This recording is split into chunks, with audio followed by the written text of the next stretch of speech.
चलो ठीक है। तो आज का टॉपिक है एनालिसिस ऑफ ट्रस। ठीक है, दो मेथड्स एनालिसिस करने के लिए, that is method of joints and method of sections.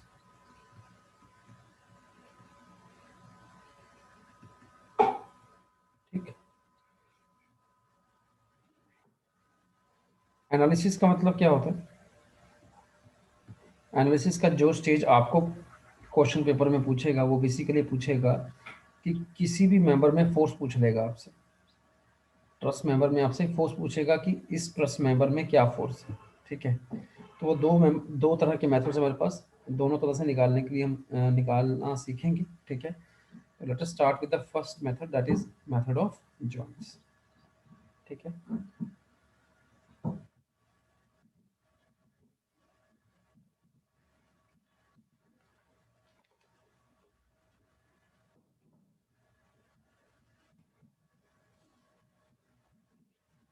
पहले मैं एक ट्रस्ट बना लेता हूँ।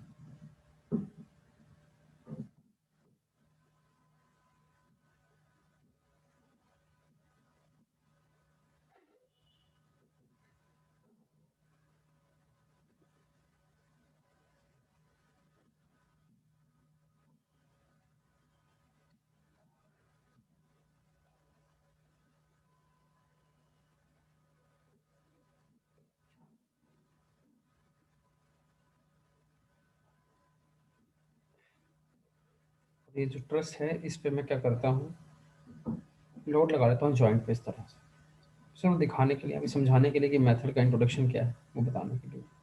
पी पी, ठीक है, और मेंबर्स के नाम लिख लेता हूँ, A B C D E F G H. ठीक है, तो अगर आप यहाँ पे देखेंगे तो ए बी क्या है, एक जॉइंट है, बी बी जॉइंट है, सी बी जॉइंट है ना। जॉइंट सी जॉइंट पे कितने मेंबर मिल रहे हैं? 3 मेंबर मिल रहे हैं। डी जॉइंट पे कितने मेंबर मिल रहे हैं? 4 मेंबर मिल रहे हैं। कौन कौन से? डी, अगर डी जॉइंट की बात करूं कौन कौन से हैं? एक डी ई है, एक सी डी है, एक जी डी, और एक आपका एफ डी। ठीक है, तो इस तरह से एक इंडिविजुअल जॉइंट को हम देख सकते हैं, वही सब हम करने वाले हैं इस मेथड के अंदर।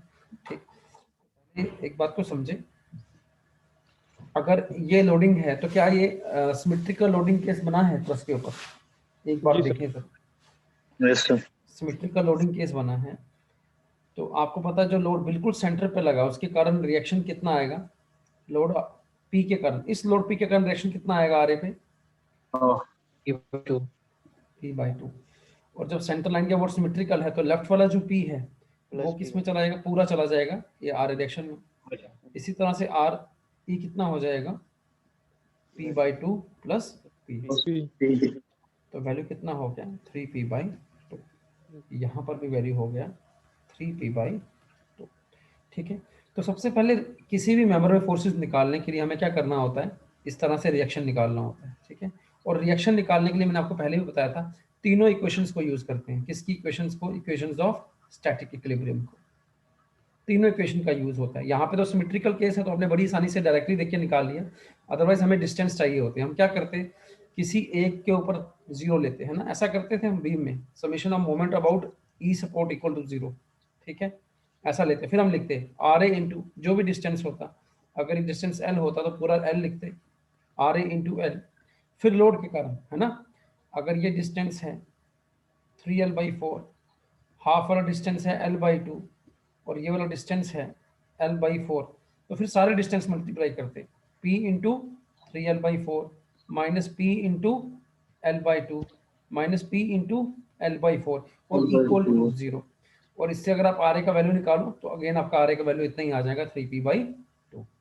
समझ रहे हैं? ये डायरेक्टली हम लिख पाए, पर ओरिजिनली हमने कैसा किया है, तीनों इक्वेशंस को यूज करना। ठीक है, तो पहली इक्वेशन आपकी बता देगी आर ए की वैल्यू क्या है। दूसरी इक्वेशन कौन सी लगाओगे? Summation of all vertical forces on a beam on a truss equal to zero. Beam तो नहीं है इस केस में, ठीक है, on a structure equal to zero. ठीक, तो उससे क्या कर पाओगे?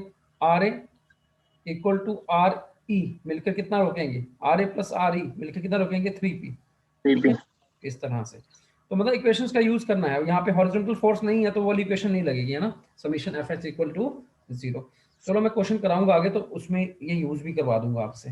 ठीक, समझ गए आप लोग कि क्या सबसे पहला काम क्या है? सबसे पहला काम है, अगर मेथड से काम कर रहे हो, रिएक्शन कैलकुलेट करना, और जब भी रिएक्शन कैलकुलेट करना है तो तीनों इक्वेशंस को यूज करना है। ठीक है, वो जो हमने बात की थी कि ट्रस के किसी भी जॉइंट पे दो इक्विलिब्रियम इक्वेशंस होती हैं, वो कब बात की थी?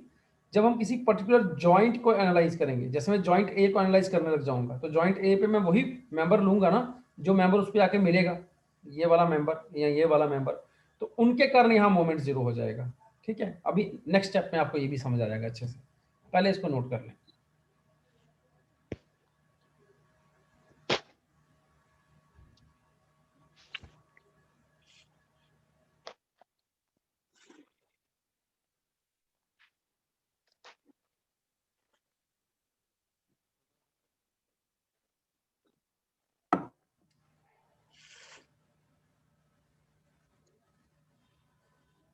हो गया?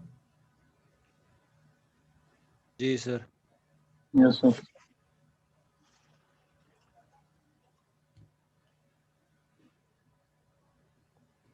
हो गया सर।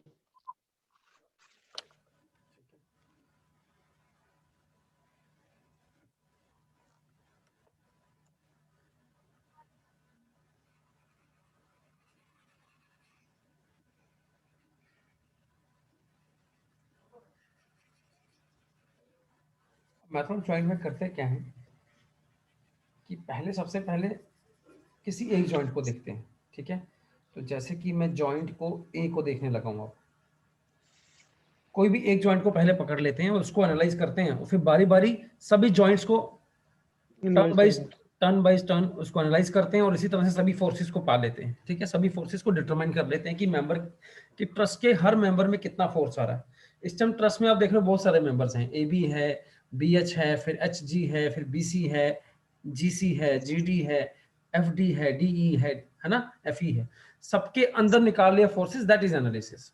ठीक, तो सबसे पहले मैंने जॉइंट ए को ले लिया इस तरह, एक जॉइंट से समझाऊंगा, बाकी क्वेश्चन हम करेंगे। ठीक है, ये क्वेश्चन तो अगर इसमें करना होगा तो लंबा हो जाएगा क्वेश्चन, इसमें टाइम लगेगा।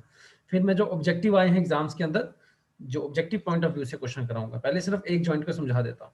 ठीक है, आपको ए जॉइंट पर नीचे से क्या रिएक्शन आ रहा है, कितना वैल्यू है 3p/2, और इसी जॉइंट पर इस तरह से रिएक्शन बना दो, नीचे से कितना है रिएक्शन 3p/2। इंपॉर्टेंट बात यह है, अगर आपका फोर्स का डायरेक्शन टूवर्ड्स हो, ये जॉइंट के ऊपर कैसा टूवर्ड्स डायरेक्शन है ना, अवे फ्रॉम जॉइंट नहीं है, टूवर्ड्स द जॉइंट है, तो हम फोर्स को क्या मानेंगे जॉइंट के लिए कि कंप्रेसिव फोर्स है। नहीं, नेगेटिव पॉजिटिव छोड़ दो, वो छोड़ दो किताबी बातें। अब यहाँ इसको बस सोचेंगे कि अगर एरो इनसाइड ऐसे लग रहा है, अगर एरो ऐसा लग रहा होता ऐसा, तो मैं क्या सोचता कि ये क्या है, टेंशन, ये यहाँ पे क्या है, कंप्रेशन है। बात समझ आ रही? माइनस पॉजिटिव सोचना ही नहीं है हमने पूरे इस चैप्टर में, वो छोड़ दो माइनस पॉजिटिव। ठीक है, बस इतना आराम से समझो। ठीक है इस बात को। नेक्स्ट मेरे को ए में दिख रहा है कि दो मेंबर जुड़े हुए हैं इस तरह से, एक मेंबर ये जुड़ा है और एक मेंबर ये जुड़ा है इस तरह से। ठीक, और इन मेंबर का नाम है, यहाँ पे आगे एच जॉइंट है और यहाँ पर बी जॉइंट है। ठीक है, तो आप लोग ये समझो कि यहाँ पर ये जो मेंबर ए एच है, ए एच वो किसी एंगल पर है हॉरिजॉन्टल से, लेट अस से कि वो थीटा एंगल पे है। ठीक, आपको पता है कि कोई भी इंक्लाइंड मेंबर होता है तो उसके कारण दो कंपोनेंट बनते हैं, कौन कौन से, एक वर्टिकल और एक हॉरिजॉन्टल। ठीक है, अब समझो बात को, नीचे से फोर्स जो आ रहा है ऊपर की तरफ, ठीक है, वो वर्टिकल आ रहा है, और इसको रोकने के लिए आपका कौन सा मेंबर फोर्स जनरेट करेगा, ए एच जनरेट करेगा कि ए बी जनरेट करेगा, ए एच जनरेट करेगा। कौन सा कंपोनेंट, अपना वर्टिकल कंपोनेंट, अपना वर्टिकल कंपोनेंट, तो ये इसने जनरेट कर दिया। ठीक है, और ये जब जनरेट किया तो ए जॉइंट की स्टेबिलिटी के लिए, अब ए जॉइंट को नीचे से धक्का लग रहा है ऊपर की तरफ, तो ऊपर से धक्का कहां लगना चाहिए, नीचे की तरफ, नीचे की तरफ नहीं, ऊपर से। ये मैं फोर्स इसमें लिख लेता हूं, F A H, member AH में मैंने फोर्स अज्यूम कर ली कितनी है FAH। मैंने ये एरो नीचे क्यों बनाया, देखो ऐसा टूवर्ड्स एरो क्यों बनाया है, समझो बात को, ठीक है। अगर ये एरो ऐसे नीचे नहीं होगा, ठीक, ब्लैक वाले एरो को किसने टैकल करना है, ऊपर वाले एरो ने, तो उसको ए को कहां रखना है पोजीशन में, जो आपका ए है नेट, वो ना ऊपर जाना चाहिए ऐसे, ना ही नीचे आना चाहिए, तो नीचे से जितना फोर्स लग रहा है उतना ही ऊपर से लगेगा। बात समझ आ रही है? तभी मैंने एरो क्या बनाया, टूवर्ड्स बनाया। तो मुझे एक बात पता चल गई, जो मेंबर AH में फोर्स है वो क्या है, वो भी कंप्रेसिव है। Yes sir. और ये इसका कंपोनेंट कितना बनेगा, FAH वर्टिकल कंपोनेंट कितना बनेगा, थीटा यहाँ पर है, तो ये कितना कंपोनेंट बनेगा, ये साइन थीटा बनेगा, इस साइन थीटा बनेगा। Is it clear? ठीक है, ये बात आप समझ गए। मैं 1 मिनट के लिए इस मेंबर को मिटा देता हूं,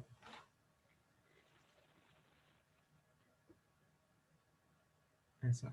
और इसी मेंबर का हॉरिजॉन्टल कंपोनेंट कितना बनेगा, उसको क्या लिखोगे, cos theta. FH cos theta, और उसकी डायरेक्शन भी क्या होगी, टूवर्ड्स होगी, क्योंकि अगर एक बार मेंबर आ गया ना, ये जो ब्लैक कलर का मैंने मेंबर बनाया AH, अगर इसमें कंप्रेशन दिख रहा है तो उसके दोनों जो कंपोनेंट बनेंगे उनमें भी क्या आएगा, कंप्रेशन आएगा। बात समझ आ रही है? ठीक, तो मैं अब ऐसा लिख सकता हूं कि थ्रू वर्टिकल इक्विलिब्रियम इक्वेशन, जितना फोर्स नीचे से लगा 3p/2, उसको रोकने के लिए कौन सा फोर्स डेवलप हुआ, FAH साइन थीटा। ये मैं लिख पाया। ये देखो मैंने इक्वेशन यूज की यहाँ पर, और कहाँ पे यूज की है, ये जॉइंट पर करी है। और जॉइंट पे देखो मैं कितनी इक्वेशन यूज कर पाऊंगा, सिर्फ 2। वहां दूसरी कौन सी करेंगे, horizontal force is equal to 0। ये पॉइंट समझ गए सब लोग? ठीक, अब मैं हॉरिजॉन्टल वाली करता हूँ, फिर मैं पूरा रिपीट करूंगा।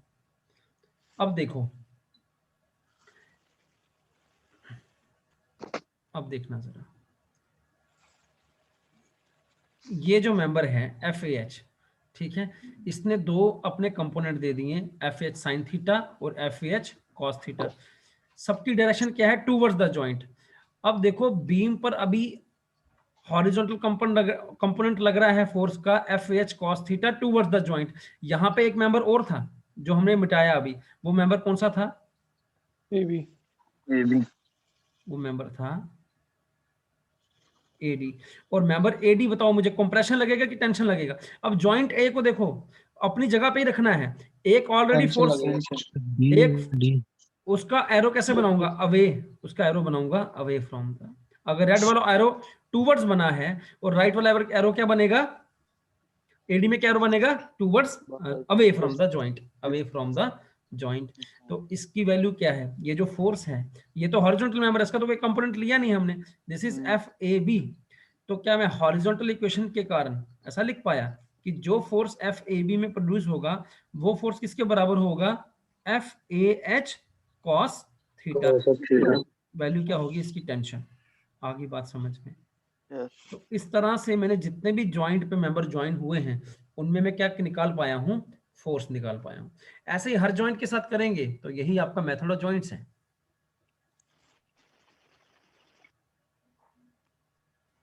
ठीक है, इसको नोट करेंगे।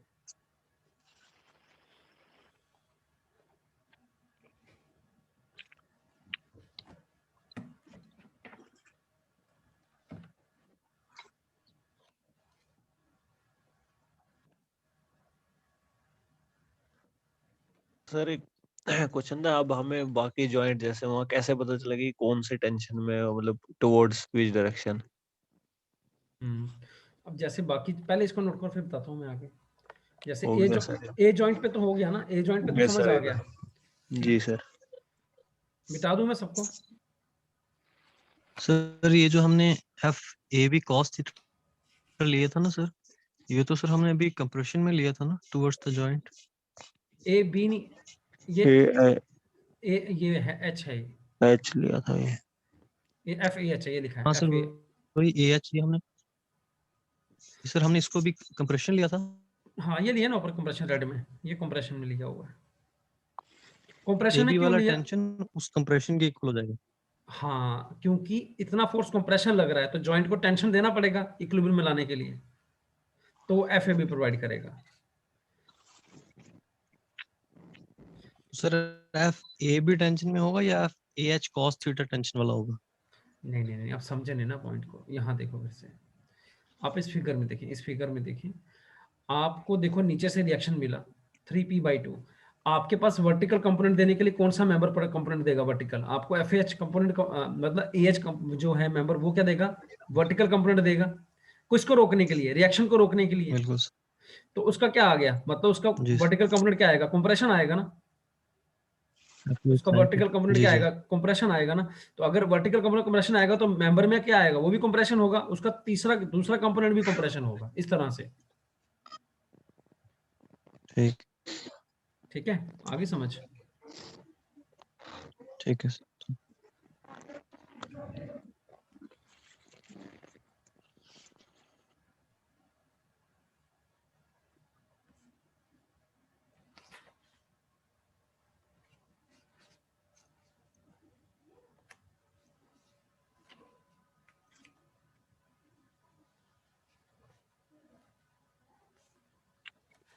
ठीक है, रुक जाओ, ये क्वेश्चन करेंगे। ठीक है,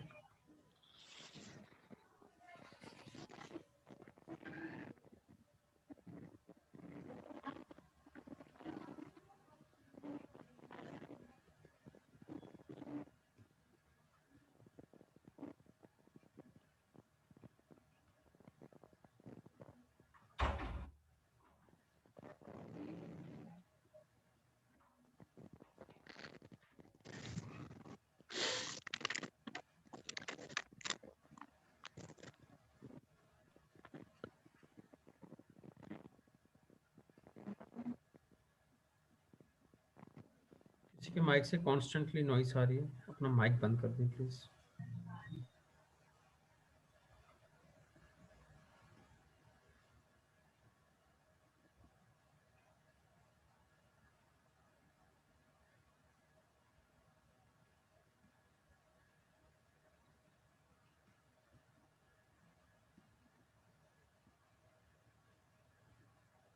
देखो, इस क्वेश्चन में हमसे क्या पूछा है, किसमें फोर्स निकालना है?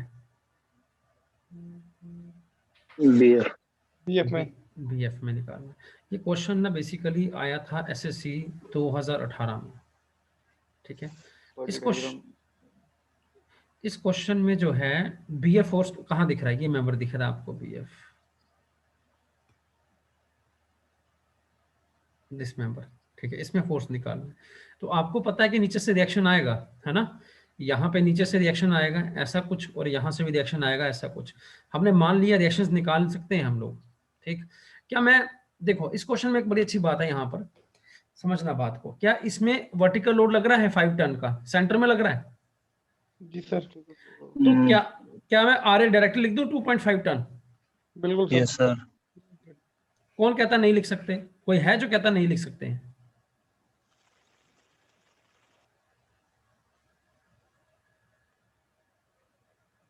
यहाँ से तो हॉरिजॉन्टल लोड भी है, उसका कंपोनेंट भी है। बिल्कुल सही, ऐसा आप नहीं लिख सकते इस केस में। बीम में समझो बात को, जो बीम होता है ना, जिसमें हम लिखते थे, बीम में जो हॉरिजॉन्टल लोड लगता है वो ऐसा बीम के एक्सिस में लगता है। इस लोड के कारण, इस लोड हॉरिजॉन्टल लोड के कारण ना किसी भी पॉइंट पे मोमेंट का वैल्यू नहीं आएगा, क्योंकि इसके लाइन ऑफ एक्शन से बीम पर हॉरिजॉन्टल डिस्टेंस है ही नहीं। समझ रहे हो बात को? कोई भी परपेंडिकुलर डिस्टेंस वाली, परपेंडिकुलर डिस्टेंस नहीं है ना। तो ये लाइन ऑफ एक्शन पूरे बीम में से पास हो रहा है, तो किसी भी पॉइंट पे मोमेंट क्या आएगा? एफएच के कारण जीरो आएगा। पर ऐसा तो है, पर यहाँ तो नहीं है ऐसा। यहाँ पे लाइन ऑफ एक्शन क्या है लोड का, हॉरिजॉन्टल लोड का, ये है। और यहाँ पे देखो डिस्टेंस बन गया ना, यहाँ डिस्टेंस बन गया, तो मतलब मैं ऐसा नहीं लिख सकता था। ठीक है, अब इसको मुझे सॉल्व करना पड़ेगा, रिएक्शन निकालना पड़ेगा। तो रिएक्शन निकालने के लिए कैसे करते हैं? किसी सपोर्ट के ऊपर मोमेंट जीरो ले लो। क्या किया? Summation of moment about B equal to zero. अब इस क्वेश्चन में क्या कमी थी वहां पर? इस क्वेश्चन में ये कमी है, पहली बात तो ये कि इन्होंने कोई डिस्टेंस नहीं दिया, ऐसे दो डब्बे बना दिए।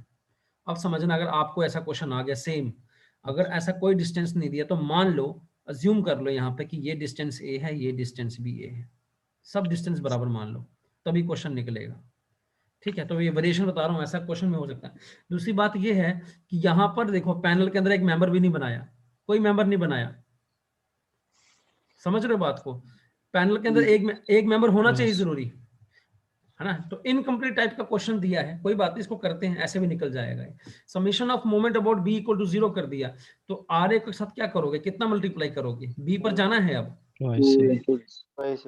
डायरेक्शन क्या आएगी? Clockwise, Yes. है ना, ये डायरेक्शन आई क्लॉकवाइज। फिर प्लस 40 के शौकत भाई और किसी ने हो रही है। आपको भी वॉइस आ रही है मेरी दो दो बार? Yes sir. सर ये लगा देते हैं कुछ बीच में, फिर इको हो जाता है। ये शौकत साहब से हो जाता है। राटा वाली को माइक। जो बोलिए सर। 40 into A क्या minus 5 क्या into सही लिखा? 4 के कारण प्लस क्यों लिया? क्योंकि 4 का डायरेक्शन भी कैसा बनेगा? बी। अब देखो बी 4 से कहाँ जाना है, इसका लाइन ऑफ एक्शन ये है, हमने जाना कहाँ है, नीचे इस तरह से। तो कैसा मूवमेंट बनेगा? क्लॉकवाइज बनेगा। पहला भी क्लॉकवाइज पॉजिटिव लिया, दूसरा भी क्लॉकवाइज पॉजिटिव लेंगे, तीसरा क्या है, एंटी क्लॉकवाइज है। ऐसा, ये इसका लाइन ऑफ एक्शन है और ये डिस्टेंस है। समझ आ रही बात? तो आपका आर ए कितना आ Yes. गया? आप R A into twice A is equal to कितना, 5TA माइनस 4TA, ये कितना हो गया? 1T TA divide by twice A, ये कितना हो गया? 0.5 टन। और यहाँ पे आरबी का वैल्यू क्या आ गया? 0.5 टन। अब जरा क्वेश्चन में देखो, अब जरा जॉइंट बी को निकाल लो बाहर। अब आपसे कहा जॉइंट बी को लोगे ना, क्योंकि यहाँ पे पूछा बी एफ में पूछा है, तो ये जॉइंट बी बाहर आ गया। इसमें नीचे से रिएक्शन आ रहा है, कंप्रेशन दे रहा है वो कितना, 0.5 टन। एक मेंबर इसमें हॉरिजॉन्टल है, उसका कोई काम नहीं है वर्टिकल में, और एक मेंबर क्या है, वर्टिकल है, एक मेंबर वर्टिकल है, तो directly vertical member vertical direction को ले लेगा, और ये मेंबर क्या कोलिनियर लाइन में होंगे, एक लाइन में होंगे दोनों, स्ट्रेट लाइन में। ठीक है, ये समझना, कोलिनेट, ये कोलिनियर का कॉन्सेप्ट में बाद में समझाओ, उसके बिना भी क्वेश्चन हो जाएगा। आप इसमें फोर्स मान लो कितना है, एफ बी मेंबर है ना, तो force in member F B, अगर रिएक्शन कंप्रेशन का 0.5 टन का है, तो एफ बी को क्या प्रोड्यूस करना पड़ेगा, कितने सेम मैग्नीट्यूड का कंप्रेशन प्रोड्यूस करना Same. पड़ेगा, कितना, 0.5। Yes. ठीक है, 5 ton. तो अब आप आंसर में क्या लिखोगे? आंसर में सर लिखेंगे, ये आर ए था 0.5 टन, हाँ आर ए था 0.5 टन, आपने बी पे आर ए कहा आ जाएगा पॉइंट। अच्छा आर ए था, यस यस हाँ। यस आर ए था, आर ए सर ये था, आ रहा है। हाँ सही है, नहीं हमने गलत लिखा है यहाँ पे। मैं बोल देता यहाँ पे, पता है कि बाहर पता नहीं चल रहा है क्या म्यूजिक चल रहा है बाहर। R A plus R B vertical equilibrium का समेशन कर लो, कितना हो जाएगा वो, 5। तो आर बी कितना आ जाएगा, 4.5 टन। आर बी आपका 4.5 है, ठीक है, तो अगर ये 4.5 है तो ये कितना हो जाएगा, 4.5। अब ठीक है,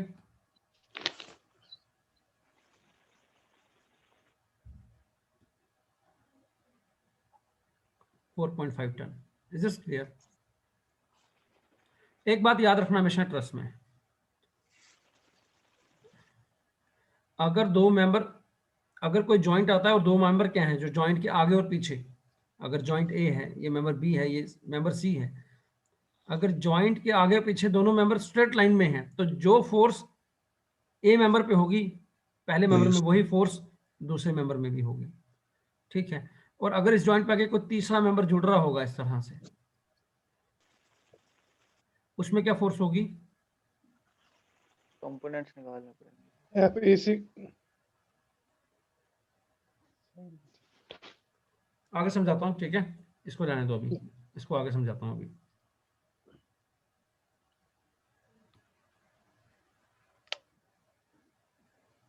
इसको नोट कर दो।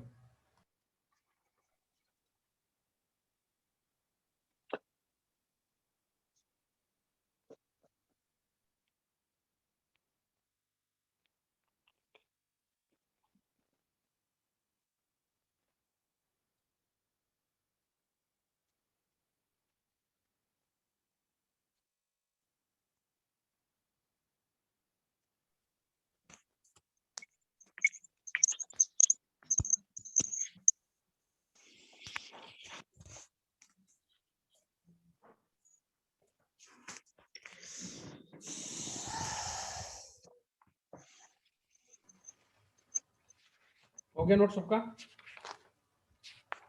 जी sir.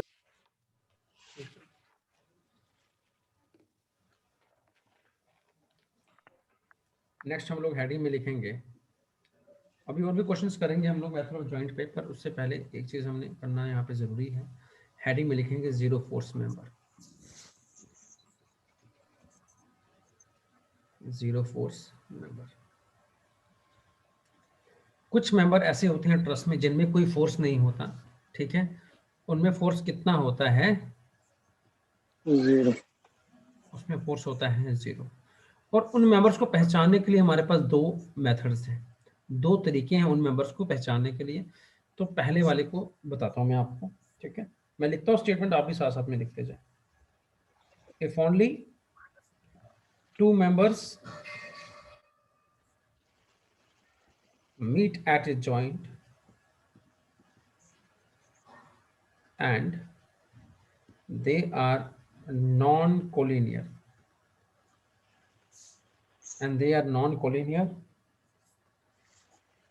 and no external force is acting at the joint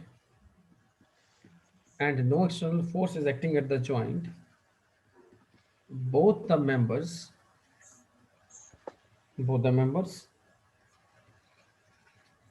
would be zero force members। समझना यहाँ बात को, कहता है कि अगर सिर्फ दो मेंबर्स किसी जॉइंट पे आकर मिल रहे हैं, ठीक है, किसी जॉइंट पे आकर मिल रहे हैं और दोनों क्या है? Non collinear. नॉन कोलिनियर कौन से होते हैं? जो स्ट्रेट लाइन में ना हो, ठीक है, और उस जॉइंट पर जिस पे आके वो मिल रहे हैं उस पे कोई भी एक्सटर्नल फोर्स नहीं लग रहा, ठीक है, बोथ द मेंबर्स के पास क्या होगी? जीरो फोर्स होगी। लेट अस से, जैसे कि ये एग्जांपल है,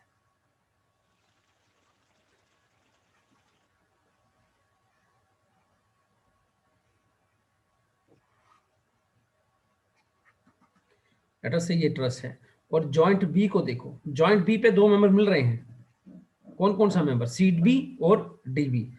क्या बी जॉइंट पे कोई फोर्स लग रहा है? ना वहां पे सपोर्ट है तो ना ही वहां पे कोई लोड है इस तरह से बी, ठीक है, वहां लोड भी बना सकते थे, कोई लोड नहीं है, और ना ही वहां पे सपोर्ट है, क्योंकि सपोर्ट होता तो वहां पे क्या आ जाता? रिएक्शन का वैल्यू आ जाता।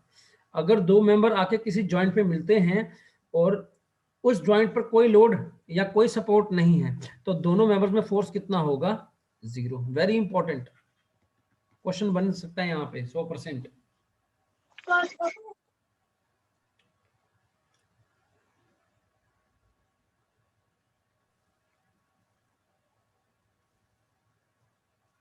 ये समझ आया सबको?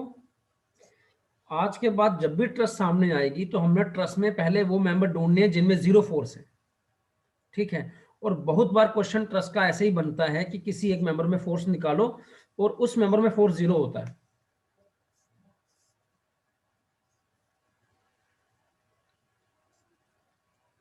क्लियर हुआ कॉन्सेप्ट? जी सर। दूसरा पॉइंट लिखेंगे, ठीक है, पहला पॉइंट आप लोगों को क्लियर हो गया, सेकंड पॉइंट लिखेंगे।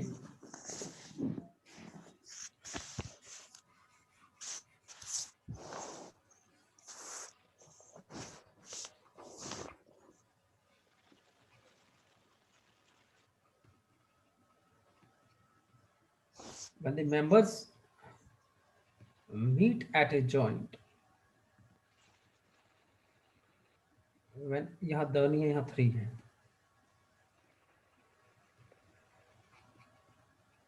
when 3 members meet at a joint and two are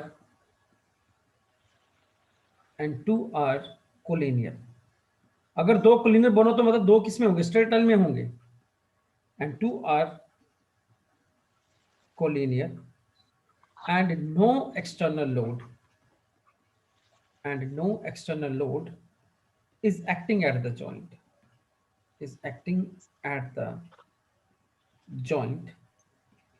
the third member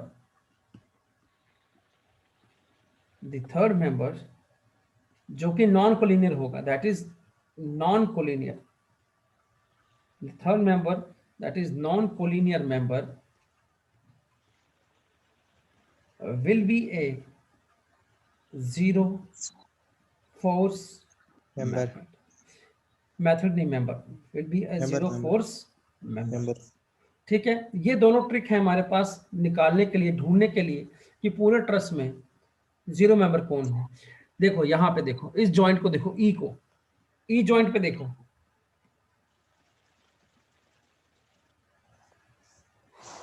E joint पे देखो, ई जॉइंट पे क्या हो रहा है?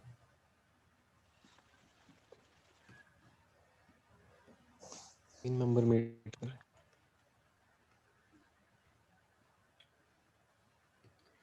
ई जॉइंट पे देखो, जो मेंबर ए ई है और जो मेंबर ई डी है, क्या वो दोनों स्ट्रेट लाइन में है?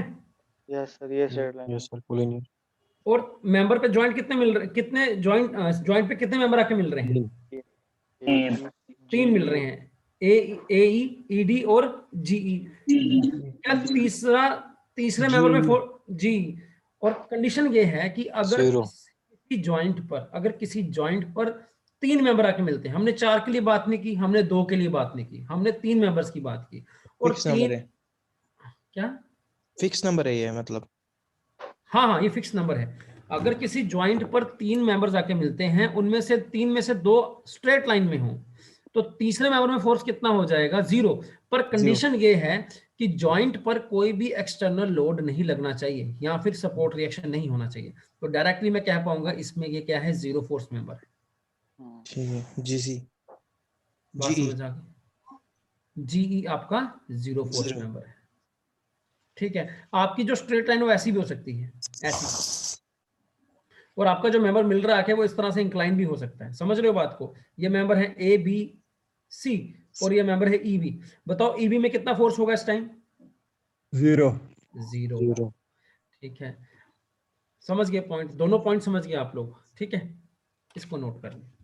जी सर।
सर हम इसको कंडीशंस में लिख सकेंगे, first condition and second condition. जैसे आपकी इच्छा हो। ओके।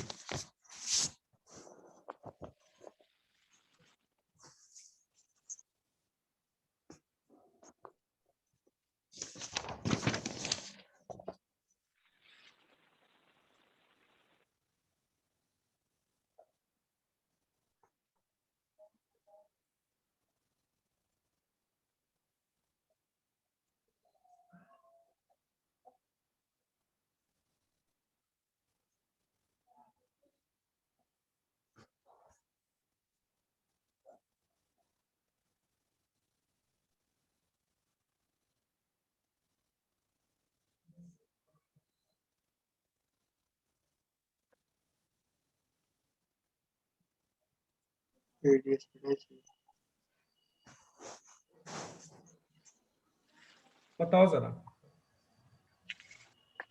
डीसी पड़ता है 0।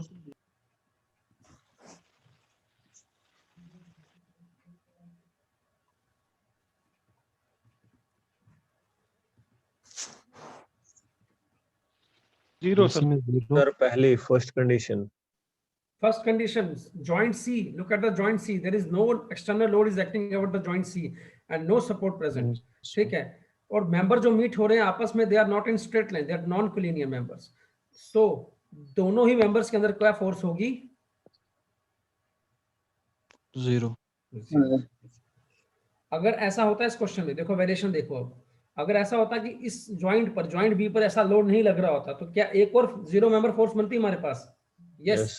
Yes sir. ए बी और बी सी स्ट्रेट लाइन में हो जाते, तो इधर कितना BD फोर्स हो जाता? 0। अब देखो क्योंकि बीडी में 0 हो गया, तो ईडी और डीसी स्ट्रेट लाइन में आ गए, तो एडी, एडी में कितना फोर्स हो जाएगा? ये भी 0 हो जाएगा। ये भी 0 हो नो जाएगा। सर, नो सर, हाँ टेंजेंशियली लग रहा है नीचे देखो। अच्छा 2 पॉइंट, अच्छा ठीक ठीक, ऊपर वाला ऑलरेडी 0 है सर। दो पॉसिबल केसेस है। सर 2 मेंबर है ना, एक तो ऑलरेडी 0 हो गया। समझ गया आपको? ठीक फ्री है, मेंबर एक किस्म का है ना ये।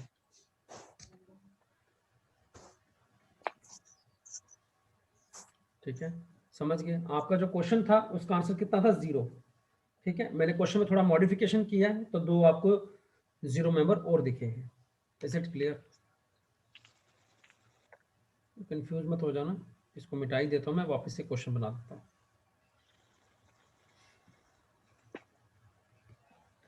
क्या मुझे बता सकते हो इस फिगर में देख के कि फोर्स इन मेंबर बीडी कितना होगा? देख के बता दो जरा। 130 कंप्रेसिव। 100। अगर स्ट्रेट लाइन में मेंबर हैं तो फोर्स सेम होना चाहिए, मैंने कॉन्सेप्ट बताया था। और फोर्स क्या होना चाहिए? कॉम्प्रेशन होना चाहिए। ठीक है, कंप्रेशन होना चाहिए, बिल्कुल। ठीक है, चलो नेक्स्ट क्वेश्चन करते हैं। एक मिनट सर।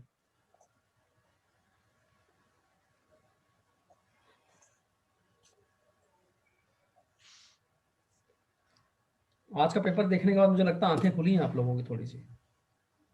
और क्या सर, सही बात है सर। आपको, बिल्कुल। अब आपको लग रहा होगा कि मैं हमेशा सही बोलता हूँ, है ना? लग रहा है ऐसा? टीचर हमेशा समझते थे आप सही बोलते। आज गौर किया ज्यादा। आज गौर ज्यादा किया है। ठीक है, मैं आपको एक बात बताऊं यार, जो रियलिटी है ना ट्यूशन इंस्टीट्यूट्स की, जो उसमें ये है कि बच्चे को लॉलीपॉप दिखाओ कि पेपर आपका बड़ा आसान आता है। अब बच्चे को इस बात का ट्रेन कर दो दिमाग पे कि पेपर बहुत आसान आता है जेई का, तो बच्चा क्या करेगा? वो कुछ ज़्यादा डिमांड ही नहीं करेगा आपसे, उसको पढ़ाना भी आसान है और जल्दी ख़त्म हो जाएगा सिलेबस। ठीक है, तो दिस इज़ हाउ जैसे सिस्टम चलते हैं यहाँ पर। ठीक है, तो ये हार्श रियलिटी है, पर सच्चाई यही है। बच्चे को लॉलीपॉप देते रहो कि लड्डू क्वेश्चन आएंगे, लड्डू क्वेश्चन आएंगे, तो बच्चा सोचेगा यार बड़ा इजी पेपर है। पर ऐसा नहीं है। आप जो एसएसबी का 2015 का पेपर देख लो, 2016 का पेपर देख लो, आपको लगेगा पेपर थ्योरेटिकल है, पर ठीक है, पर वो उनमें से कोई भी क्वेश्चन खराब नहीं है। चाहे 15 का पेपर गुप्ता गुप्ता से बना था, पर गुप्ता गुप्ता में सब क्वेश्चन अच्छे होते हैं, पता है? इसमें गलतियां बहुत कम होती हैं गुप्ता गुप्ता में as compare to other books. ठीक है, तो इस बार ही आप लोग तैयार रहो कि न्यूमेरिकल पोर्शन ज्यादा होगा पहले से। ठीक है, मिटा दें इसको।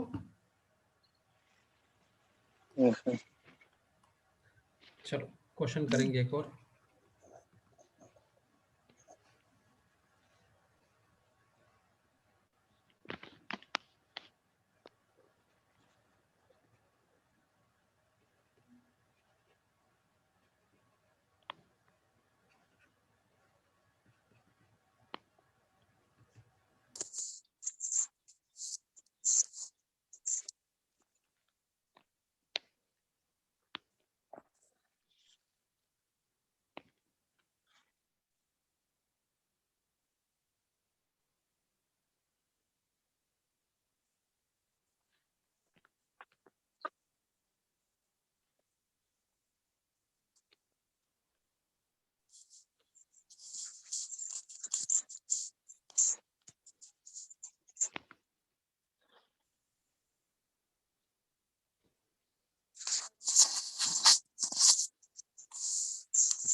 बताओ जरा क्या आंसर होगा?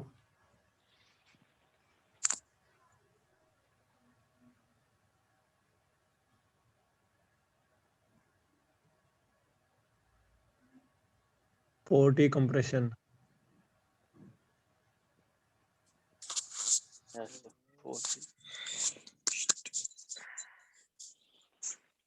सबका यही आ रहा है?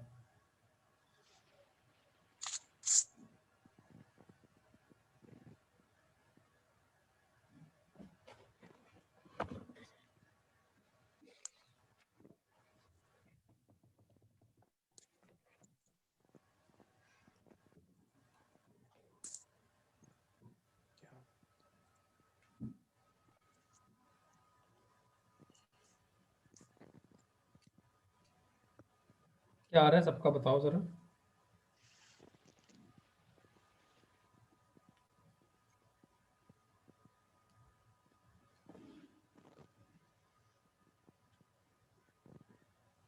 देखो जरा बात सुनो, ठीक है, किसी ने सही नहीं किया क्वेश्चन, 40 कंप्रेशन बिल्कुल गलत है, ठीक है, ध्यान से देखना, आप लोगों को कुछ कमी रह रही है यहाँ पे, समझना बात को।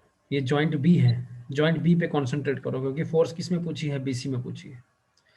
जॉइंट बी पे देखेंगे तो एक रिएक्शन आएगा यहाँ पर, कुछ भी रिएक्शन आए, निकाल रखा हमने पहले, वो अलग बात है, नन ऑफ द अबव। ठीक है। आप देखो आर बी फोर्स और एफ बी फोर्स क्या स्ट्रेट लाइन में नहीं हो गए?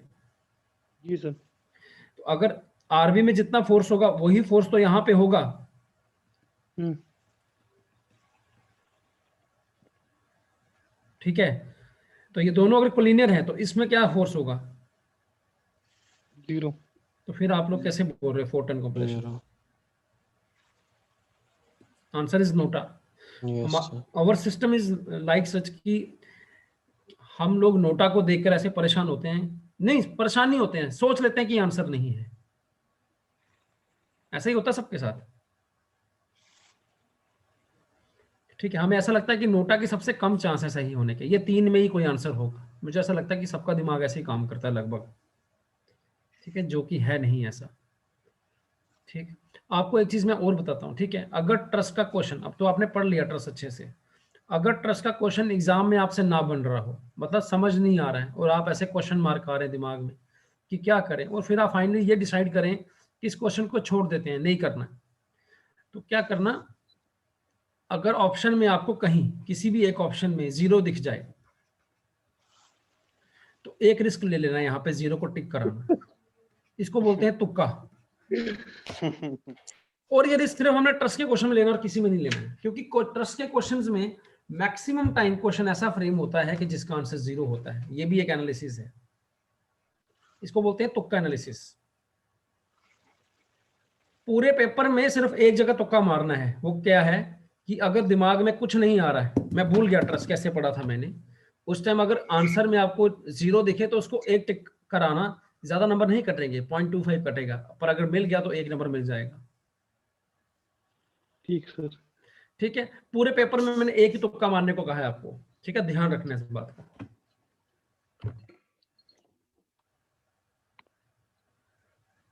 और ये तब जब आपको समझ ना आ रहा है मेरी क्लास में क्या है, अदरवाइज ऐसा हो ही नहीं सकता कि क्वेश्चन वहां पे आए और आप ना को लोग कर ना पाओ, ठीक।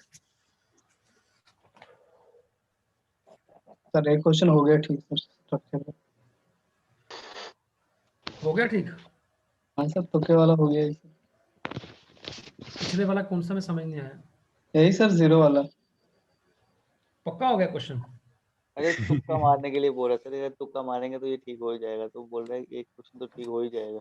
हाँ तो अगर बोलो सर एक मार्क्स हो गया ठीक सर, पढ़ने के बिना ही। नहीं पढ़ना, मैं वही तो कह रहा हूँ, तुम तो पढ़ो यार, ठीक है। जिसको तुम समझा ना पाओ उसको ये बता देना, ठीक है। तुम तो पढ़ ही लोगे, तुम तो कर ही लोगे यार अब, ठीक है। एक क्वेश्चन मैं लिखता हूँ यहाँ पर, ठीक है, थ्योरेटिकल क्वेश्चन है, देखना। ट्रसेस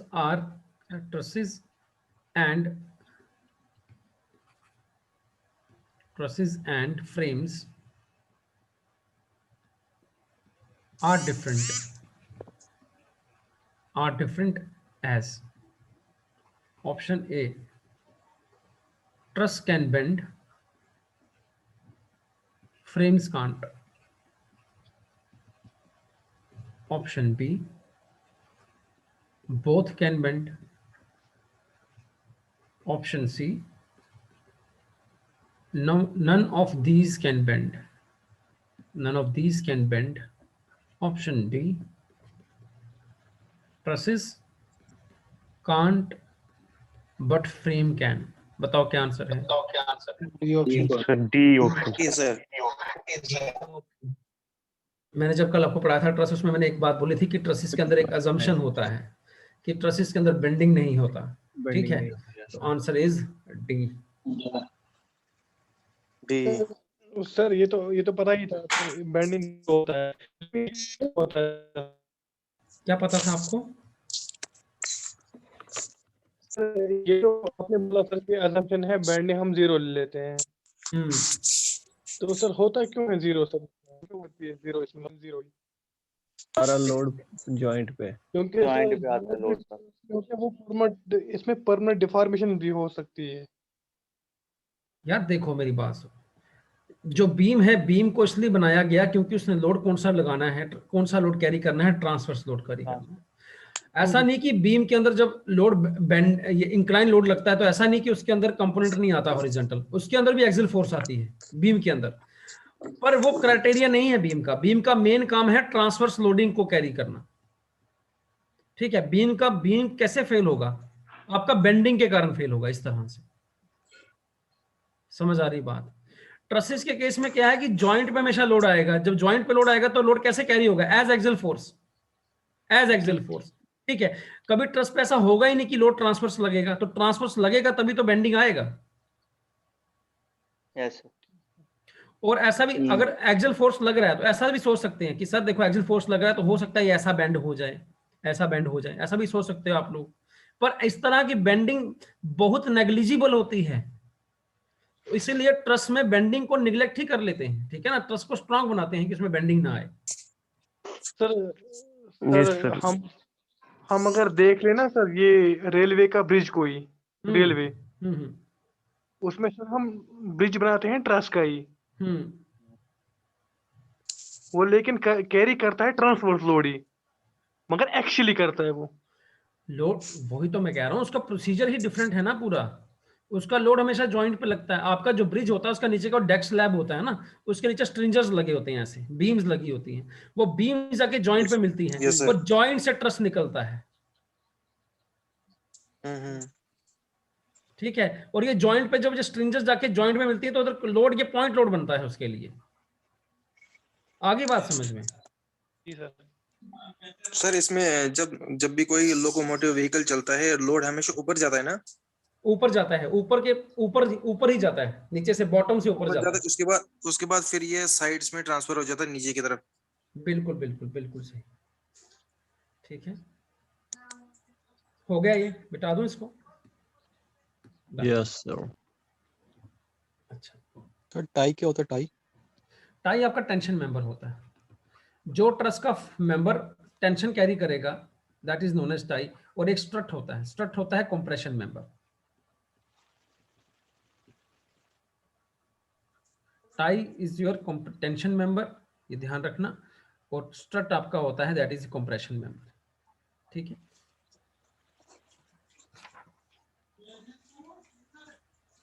चलो क्वेश्चन करते हैं एक और।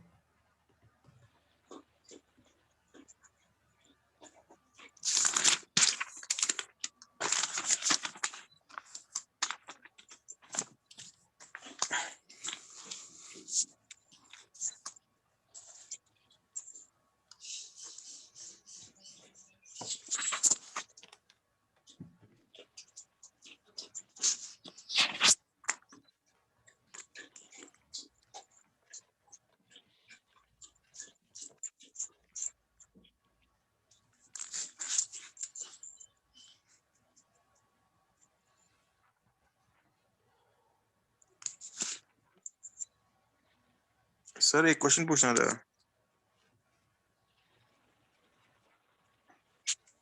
कौन सा क्वेश्चन? सर जैसे कि अभी बात हुई कि जब भी कोई मतलब ब्रिज बनता है हमारा फ्रेम में, ट्रस फ्रेम में, तो वो एज ए क्रेडल बिहेव करता है ना फिर? एज ए क्रेडल, खटोला जैसा। मेरे को समझ नहीं आ रहा क्या पूछ रहे हो। मतलब जैसे मान लीजिए एक ट्रस हमने बनाया है, ट्रस फ्रेम मतलब एक रिवर के ऊपर मान लीजिए, तो एक ब्रिज बनाया हमने ट्रस फ्रेम में। तो उसमें जब भी उसमें कोई भी गाड़ी चलेगी, चाहे वो लोकोमोटिव हो या ट्रेन हो या कोई भी हो, तो उसमें जब भी गाड़ी चलेगी तो उसका जो भी वेट होगा वो हमेशा ट्रांसफर हो जाएगा अपवर्ड डायरेक्शन में। अपवर्ड डायरेक्शन से जब वो वेट ट्रांसफर हो जाएगा वो एबटमेंट्स की तरफ जाएगा ना फिर। मतलब वो फिर एज ए क्रेडल भी बिहेव करेगा कि उसको साइड से सपोर्ट मिलेंगे इनडायरेक्टली, कि ऊपर से आएंगी वो एज ए रिएक्शन, मतलब है।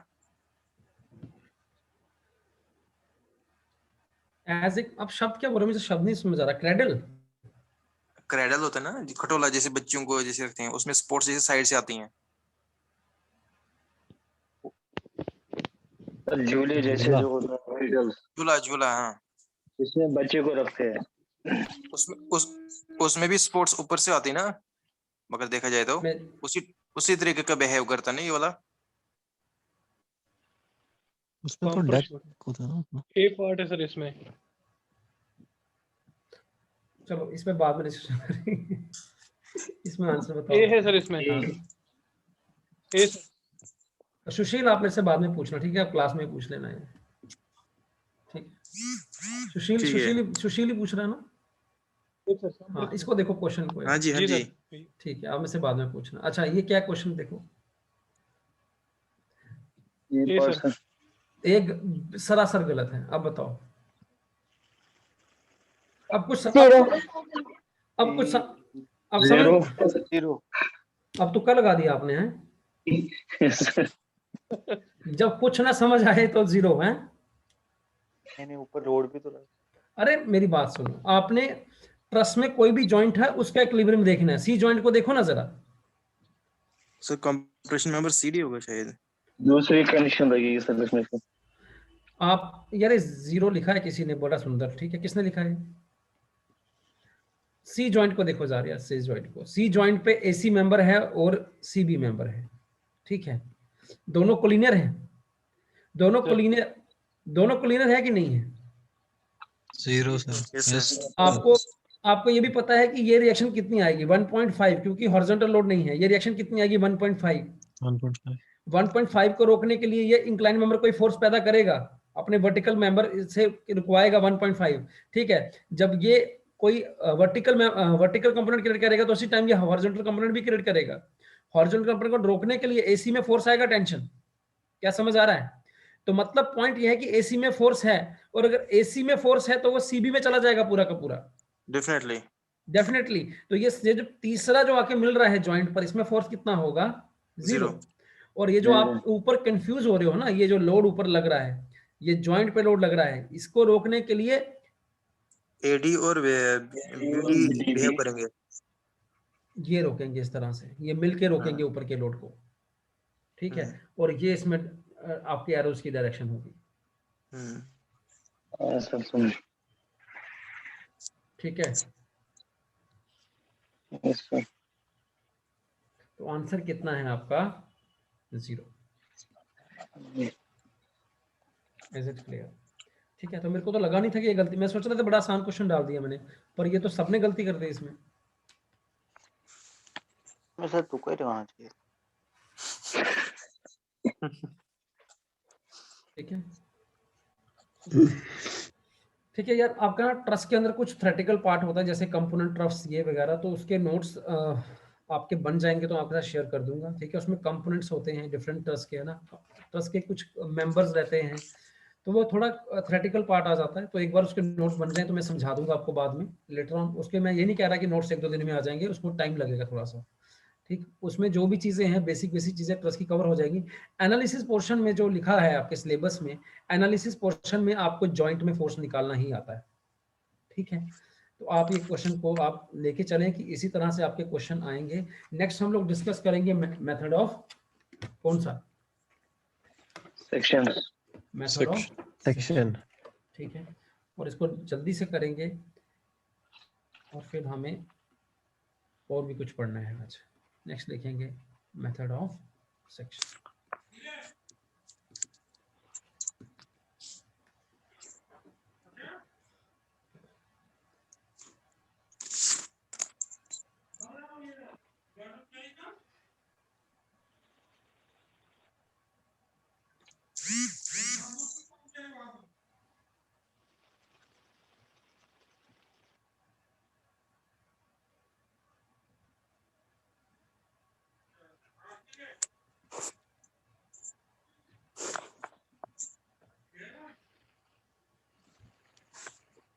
ठीक है, बात समझेंगे। मेथड ऑफ सेक्शन का मतलब होता है कि इसमें कुछ सेक्शन काटते हैं, जैसे ब्लैक डॉटेड लाइन दिखाया है तो ये सेक्शन मैंने काटा है, ठीक है?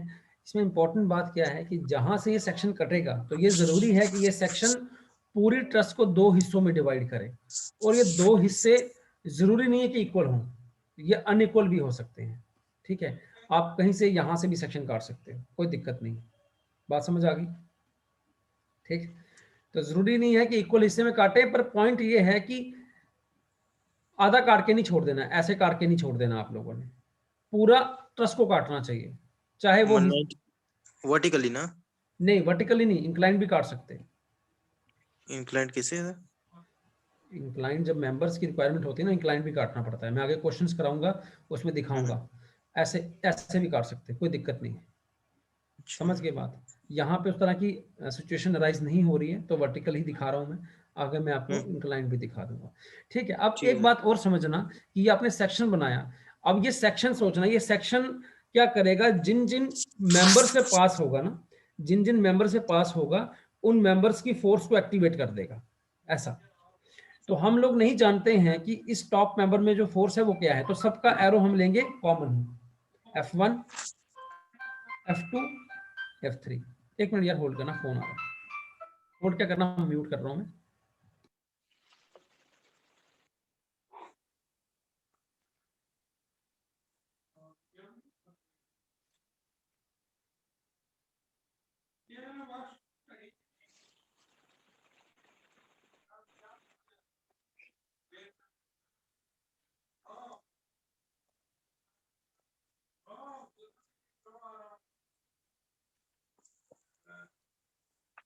टाइम जो पगा एग्जाम का ऐसे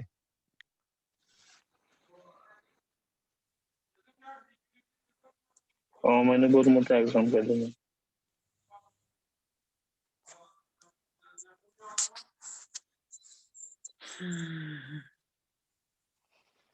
आप में से भी किसने दिया एग्जाम क्या? मेरा है।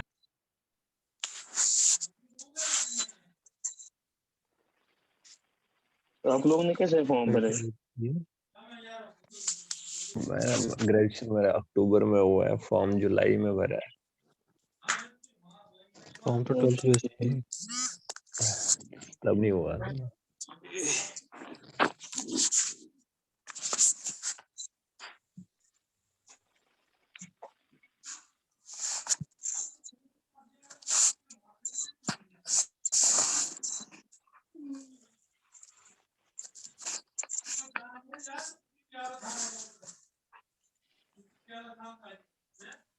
क्या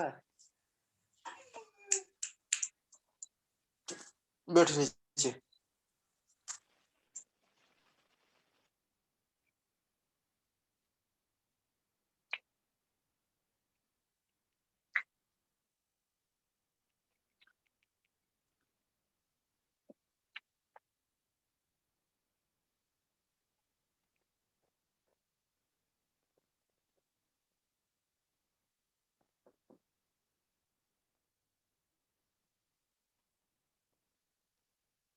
हेलो, हाँ जी। तो क्या करेगा, जहां जहां से सेक्शन पास होगा, इस टाइम कहां से सेक्शन पास हो रहा है, लेटर से ये मेंबर ए बी है, ये मेंबर ए सी है, और ये मेंबर ए डी है।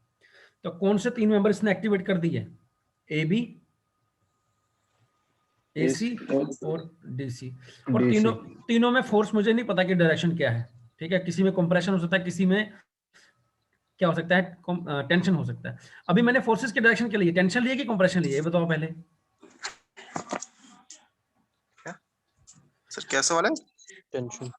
देखो मेरी बात सुनो, अगर आपके जॉइंट से मेंबर निकलता है और उस मेंबर में मैं एरो ऐसे बनाता हूं, तो वो जॉइंट से अवे जा रहा है फोर्स, तो इसको क्या बोलते हैं, एक्सियल टेंशन।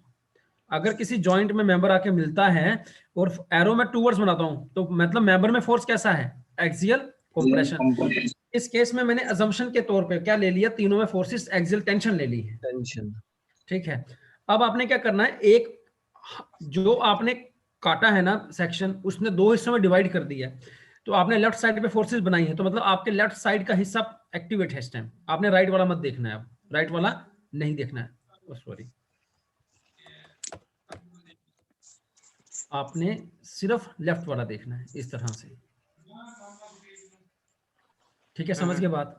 अब रिएक्शन मतलब कि इसका कहने का ये बताने का मतलब ये था कि फोर्सेस एक्टिवेट होगी तो मन किस किस में जिस मेंबर में से सेक्शन कट नहीं हो रहा उनकी फोर्सेस नहीं देखनी। तो कौन कौन सी फोर्सेस नहीं देखनी है? एडी की फोर्स नहीं दिखनी है, लेट अस से ये जॉइंट के था तो केडी का फोर्स भी नहीं देखना है। आपके लिए पिक्चर में कौन सी फोर्स है? सिर्फ F1, F2 और F3 जहां से सेक्शन पास हो रहा है, जहां से सेक्शन पास हो रहा है। यहां से सेक्शन पास नहीं हुआ था तो इसको नहीं देखना है, पर रिएक्शन जरूर देखना है। क्या देखना है? रिएक्शन जरूर देखना है। ये आपका वर्टिकल रिएक्शन एट के आ गया, ये आपका हॉरिजॉन्टल रिएक्शन एट के आ गया, हॉरिजॉन्टल रिएक्शन एट के एच के। ठीक है, इतना बात समझ आ गई? ठीक है, अब समझो। अब मैंने लगानी है इक्विलिब्रियम की इक्वेशंस। अब मैं कोई पर्टिकुलर जॉइंट पे नहीं देख रहा हूं, मैं तीनों इक्विलिब्रियम इक्वेशंस लगा सकता हूं। ठीक है, तो पहली इक्वेशन कौन सी लगती है मेरे पास? Summation of horizontal force is equal to 0। तो उस इक्वेशन के कारण मैं क्या लिख पाऊंगा? देखो, मेंबर में जो तीनों फोर्सेस ली थी मैंने टूवर्ड्स राइट ली हैं, तो एच के को मैं ऐसा करता हूं टूवर्ड्स लेफ्ट ले लेता हूं। एच के को मतलब हॉरिजॉन्टल रिएक्शन को मैं टूवर्ड्स लेफ्ट ले लेता हूं ऐसा। तो मैं क्या लिख पाऊंगा? मैं क्या लिख पाऊंगा बताओ जरा? F1 plus F3 horizontal forces आ गई दोनों, F1 plus F3। F2 inclined component है, F2 इंक्लाइंड कंपोनेंट है, तो मुझे बताओ उसका हॉरिजॉन्टल कंपोनेंट कितना बनेगा? F2 हो जाएगा F2 cos थीटा और माइनस एच के इक्वल टू 0। तो ये इक्वेशन बनी आपकी, माइनस एच के। देखो ये तो रिएक्शन है, ये नोन हो जाएगी लोड के साथ हमें। अब इसमें तीन अननोन है, F2 भी अननोन है, F3 भी अननोन है, F1 भी अननोन है। मतलब हम एक और इक्वेशन लिख लेते हैं, summation of vertical forces equal to 0। ये दूसरी इक्वेशन आ गई। और इसमें वर्टिकल फोर्सेस देखनी है सिर्फ। वर्टिकल फोर्स कौन सा है? एक वीके है ऊपर जाता हुआ, और दूसरी वर्टिकल फोर्स आएगी F2 के कारण, वो कितनी आएगी? साइन थीटा वाली। ठीक है, F2 sine theta, F2 sine theta. क्या समझ गए? तो यहां से आपका क्या निकल जाएगा? F2 निकल जाएगा। और तीसरा इक्वेशन मैंने कहा था मोमेंट का यूज करेंगे। यहां पे इंडिविजुअल जॉइंट की बात हो ही नहीं रही, या मेथड ऑफ सेक्शन है, मोमेंट की इक्वेशन यूज करेंगे। अब मैंने क्या करना है कि मोमेंट किसी एक पॉइंट पे 0 लेना है, और मुझे बताओ कि मैं किसी ऐसे पॉइंट पे 0 लूंगा जहां पे मेरे अननोन रिड्यूस हो जाएं। जॉइंट सी को जरा देखो, दिस इज जॉइंट सी। देखो जॉइंट सी पे क्या है, जो मेरी फोर्सेस एक्टिवेट हैं F2 और F3, ये दोनों आके वहां पे मर्ज हो रही हैं, इनका लाइन ऑफ एक्शन वहां से कोइंसाइड हो रहा है। सिर्फ एक फोर्स बच गया जिसका कोइंसाइड नहीं हो रहा, वो है फोर्स F1। उसका डिस्टेंस है यहां से। आपको बात समझ आई? लेटर से ये h डिस्टेंस है। तो मैं यहां पे क्या लिखूंगा? Summation of moment about point C equal to 0।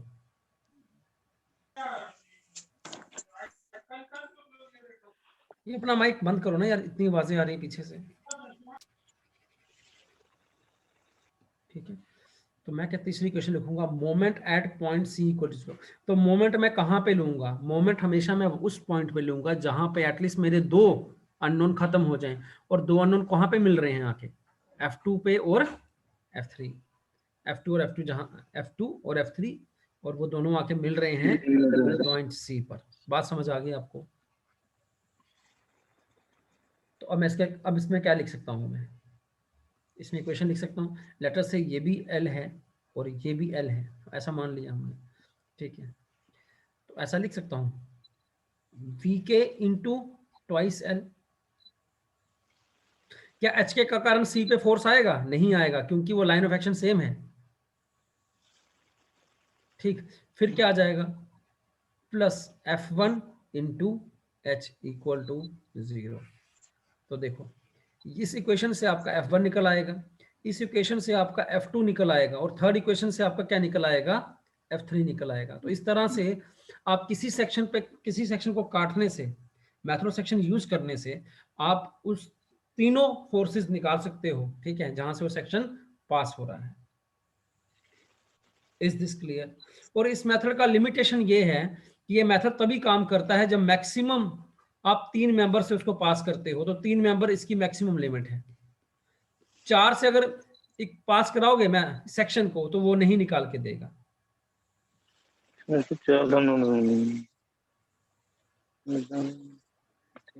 इसको नोट करें। सर ये 3 में ये रिपीट करना 3। ये मैं लिखाने वाला हूं मैं आपको, आप पहले बाकी नोट करें, बाकी उसको मैं लिखा रहा हूं।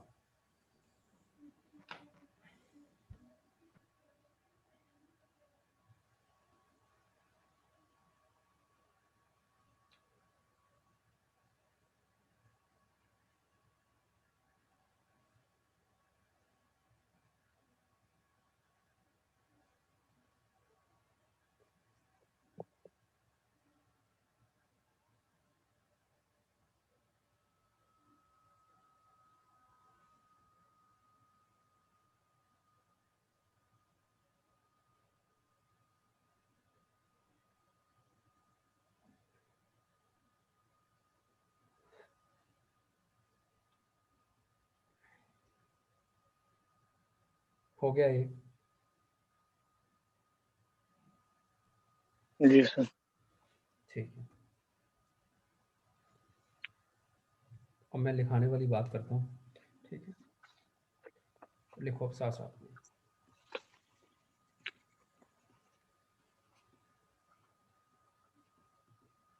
Method of section should be chosen such that it cuts the structure in two parts. It cuts the structure in two parts and maximum number of members in which forces are unknown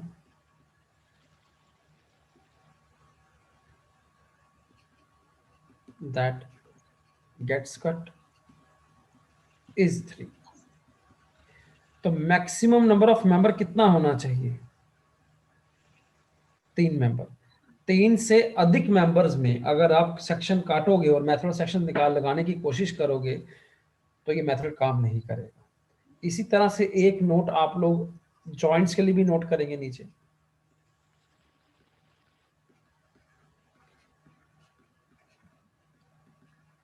In the method of joints, the joint selected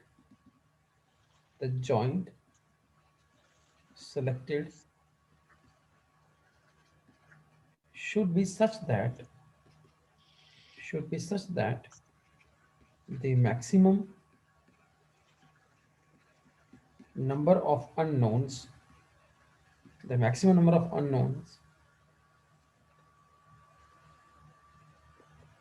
unknown forces कर लो इसको, unknown forces at the joint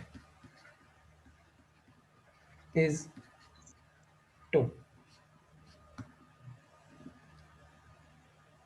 तो method joint के लिए क्या कहता है कि अगर आपको अननोन एक जॉइंट पर 2 से ज्यादा होंगे तो आप मेथड ज्वाइंट से काम नहीं कर पाएंगे। ठीक है,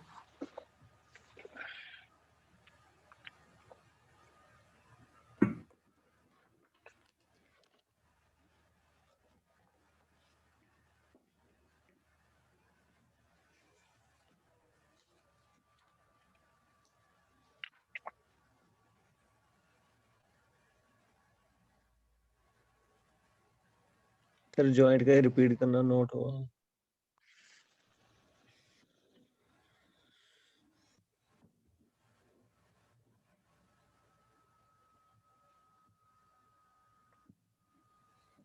जॉइंट पे देखो ना, जॉइंट पे तो काम करना है ना आपको।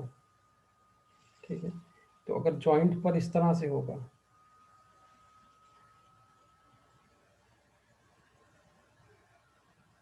ठीक, अगर आपको एक फोर्स पता चल जाए यहां से, लेटर से आपको ये फोर्स पता चल गई FAB, और आगे अब आप निकल पड़े आगे वाले जॉइंट, इस जॉइंट बी को एनालाइज करने के लिए। और जॉइंट बी पे कितने अननोन फोर्सेस हैं? 3 अननोन फोर्सेस है ना, एक ये, 3 तो इसमें मेथड ऑफ जॉइंट नहीं लगेगा, ये मतलब है। Okay okay sir. अगर सर अगर 2 दो होना नाउन चाहिए। होती फिर लग जाता है ना। फिर लग जाता है, मैक्सिमम लिमिट उसकी 2 है। ओके ठीक या है, गिवन होती तो हाँ अगर गिवन, अननोन नहीं होती, अगर गिवन होती है हमारे पास तो फिर लग जाता है। ओके। लेट्स से अगर ये नहीं होता तो फिर हम कर सकते थे फिर solve। एक्सेप्टेबल था। ठीक है, ऐसे हम निकाल सकते थे। ठीक है, हम्म, हो गया नोट।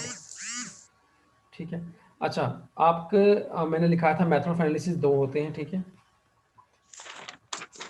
कौन कौन से लिखाए थे, जहाँ पे लिखे हैं ना वहाँ पे एक और ऐड करना है।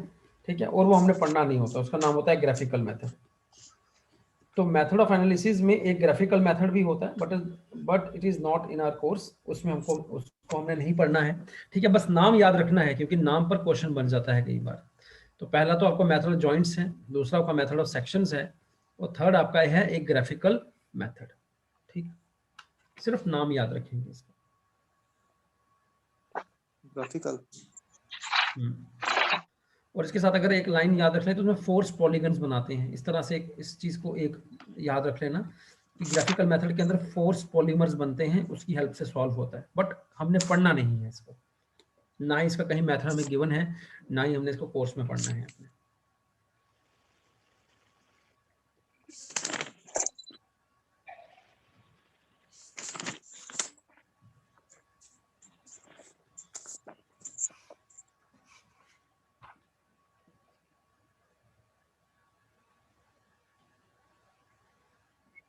हो गया ये, नेक्स्ट करते हैं question.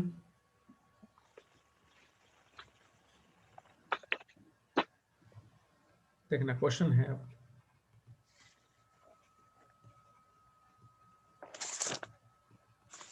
to determine the force in BD of the truss, BD यहाँ पे मेंबर है। ठीक है, to determine the force in BD of the truss, a section is passed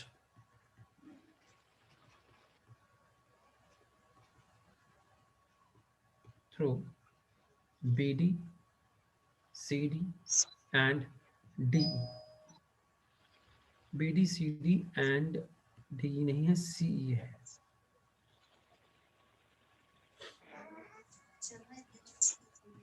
And the moments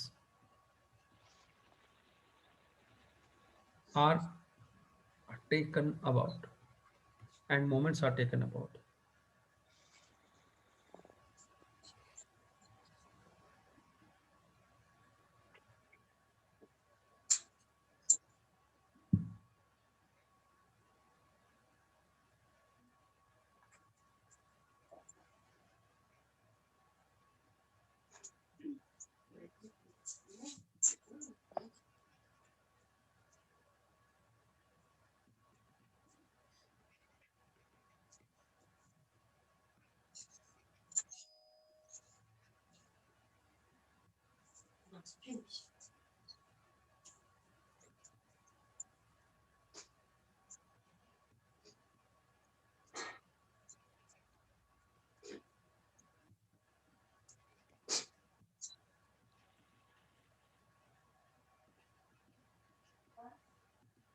ये क्वेश्चन आपके कौन से मेथड से है बताओ?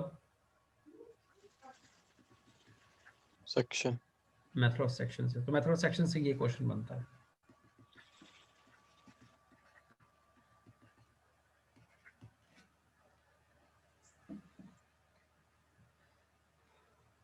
क्या कह रहा है क्वेश्चन? कह रहा है कि फोर्स इन मेंबर बीडी निकालने की कोशिश थी। ठीक है, और बता दो कि सेक्शन ऐसा कट हुआ है कि बीसी, बीडी, सीडी और सीई से पास हो रहा है। बीडी, सीडी और सीई कहाँ पर है? ये बीडी है, ठीक है। सीडी कहाँ है? राइट साइड में कटेगा फिर। सीडी ये है और सीई है, तो आ गया सेक्शन इंक्लाइन। इंक्लाइन कटेगा, इंक्लाइन सेक्शन कटेगा। आप लोग कह रहे थे ना कि सेक्शन कहाँ इंक्लाइन होगा, तो देखेगा भी आपको, देखो ये बना है सेक्शन। अब आपसे ये पूछा गया है कि फोर्स कहाँ निकालना है, BD में, तो F1 यहाँ ले लो, ठीक है, यहाँ F2 ले लो और यहाँ F3 ले लो, ठीक। और पूछता ये है कि कौन से जॉइंट पर आप मोमेंट को लोगे। मैंने आपको पहले बताया कि जहां पर जिस बी पर नहीं डी है सर। समझे नहीं बात को आप। किस जॉइंट पे मोमेंट लिया जाएगा, मैंने कहा था उस पॉइंट पर मोमेंट लेना जहां पर दो मेंबर्स आके मिलेंगे, तो वो जॉइंट कौन सा है, सी जॉइंट है। सी जॉइंट पे लोगे तभी तो अकेला अननोन कौन सा बचेगा, F1। F1 ही निकालना है। लेट फिर अस हम से A और B के बीच में हाइट लेंगे, पास निकल जाएगा। बिल्कुल लेंगे ठीक है सर। ठीक मतलब है। इसकी डायरेक्शन चेंज हो गई, राइट से लेफ्ट हो गई ना इसमें केस में। हाँ वो कोई दिक्कत नहीं है, कर सकते हैं वैसा, ठीक है। पर आपको याद रखना जब भी ऐसा क्वेश्चन बनेगा, जिस मेंबर में पूछा होगा उसको छोड़ देना और बाकी दो मेंबर जहां पे मीट कर रहे होंगे उस जॉइंट पे आप मोमेंट लिख लेना, ठीक है। तो आंसर इसका क्या आएगा, जॉइंट सी। एक और क्वेश्चन करेंगे ऐसा ताकि क्लैरिटी आपको पूरी आ जाए, नोट करें इसे।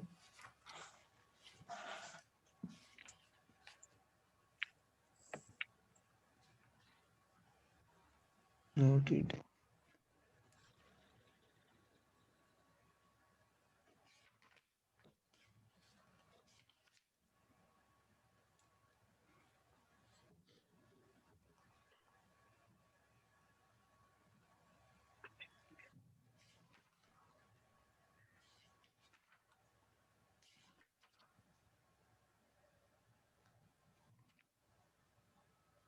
Done sir.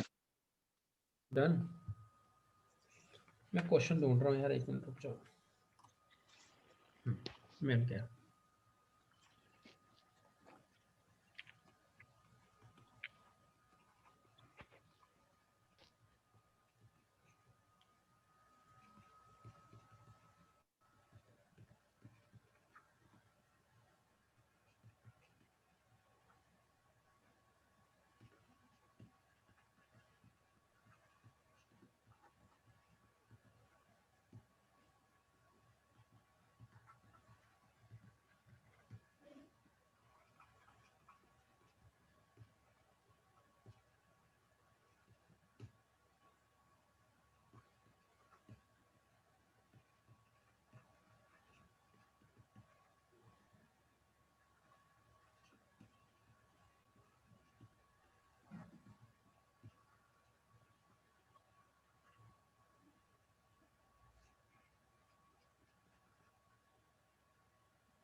बताओ यार।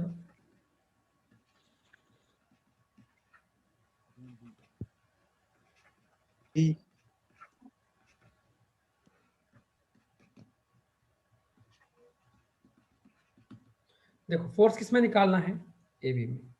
सेक्शन कहाँ से पास किया है, AB AD और ED।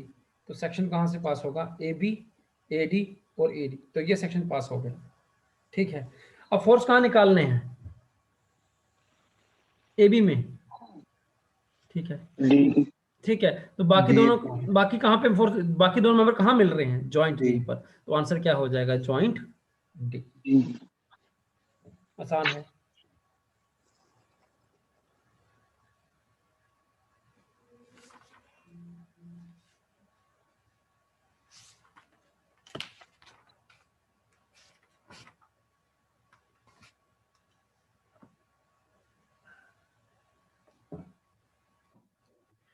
ठीक है, ये हो गया। नेक्स्ट चलें आगे।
क्या करना पड़ेगा इसमें? पहले रिएक्शन निकालना पड़ेगा ना।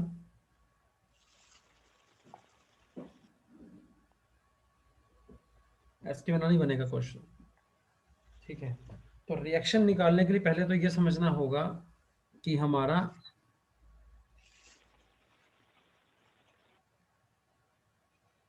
रिएक्शन लेंगे किस पर।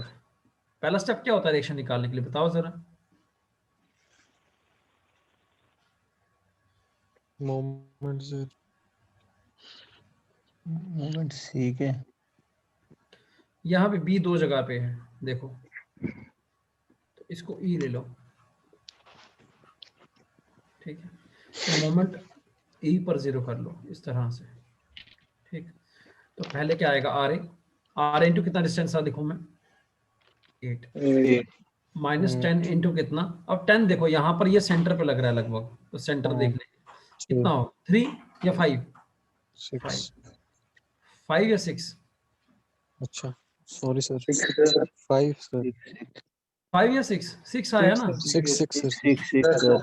6 माइनस 5 इंटू कितना 2 equal to 0। It implies that 8 times R A is equal to 60 plus 10, ये कितना हो गया 70। 70 को डिवाइड बाई करोगे अगर 8 तो कितना आएगा,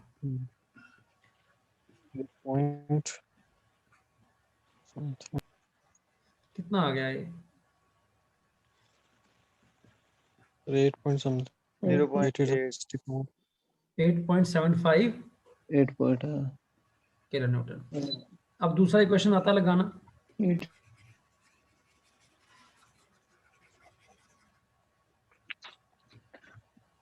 दूसरा क्वेश्चन क्या कहता है, summation of vertical force is equal to 0। वो क्या होता है, आर ए प्लस, अब यहाँ पे आर ई आएगा, this is R E is equal to total कितना लोड है 15, आर ई कितना हो गया 15 माइनस 8.7 कितना हो गया 6.25। ठीक है, आर ए का वैल्यू आ गया आपका कितना 8.75। बेसिकली हमें आर ए चाहिए था। अब जॉइंट ए निकाल लो बाहर, आपको आर ए कितना मिल रहा है 8.75। आप लोग ये जानते हैं कि ए बी का क्या कंपोनेंट है, इंक्लाइंड है, तो ए बी का वर्टिकल कंपोनेंट आएगा ऐसा, कितना वैल्यू होगा, कंप्रेशन होगा वो, क्योंकि जॉइंट पे कंप्रेशन आना नीचे से, इसका वैल्यू क्या होगा F A B sine theta की कॉस थीटा, वर्टिकल कंपोनेंट है ये वाला साइन 60 डिग्री। मैं ऐसा लिख सकता हूँ एफ ए बी साइन 60 कितना होता है √3/2 इंटू इक्वल टू 8.75। तो एफ ए बी कितना हो गया 8.75 इंटू, ऐसा करता हूँ मैं इसको ना साइन 60 में रहने देता हूँ, तो नीचे कितना आ जाएगा ये साइन 60 ऐसा। ठीक है, चलेगा, दौड़ेगा, दौड़ गया, चलो ठीक है। लेफ्ट वाला मिटा दूं पहले,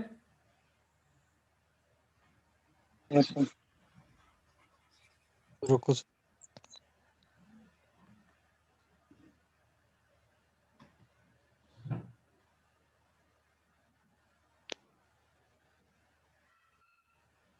अब ये जॉइंट ए है आपका। ठीक है, जॉइंट ए पर एक हॉरिजॉन्टल मेंबर ऑलरेडी बना है AC FAC, और एक हॉरिजॉन्टल कंपोनेंट आ रहा है किसका AB का, और वो क्या दे रहा है कंप्रेशन दे रहा है, दैट इज गिविंग कंप्रेशन। उसका वैल्यू कितना है FAB cos 60 डिग्री। तो मैं ऐसा लिख सकता हूं FAC is equal to FAB cos 60 degree. FAB का वैल्यू यहां निकाल रखा है आपने 8.75 upon sine 60 degree into cos 60 degree, तो क्या tan बन गया? Yes sir. tan 60 डिग्री कितना होता है? यस √3 होता है, tan 63 √3 होता है। ठीक है, तो ये वैल्यू कितना आ गया FAC। क्या ऑप्शन कौन सा है दिया क्वेश्चन ऑप्शन, क्या ये कंप्रेशन होगा कि टेंशन होगा? ये टेंशन होगा मेरे भाई, क्योंकि FAB क्या दे रहा है, कंप्रेशन दे रहा है। तो आंसर आपका क्या आ जाएगा बताओ, कौन सा पार्ट, सी पार्ट की डी पार्ट?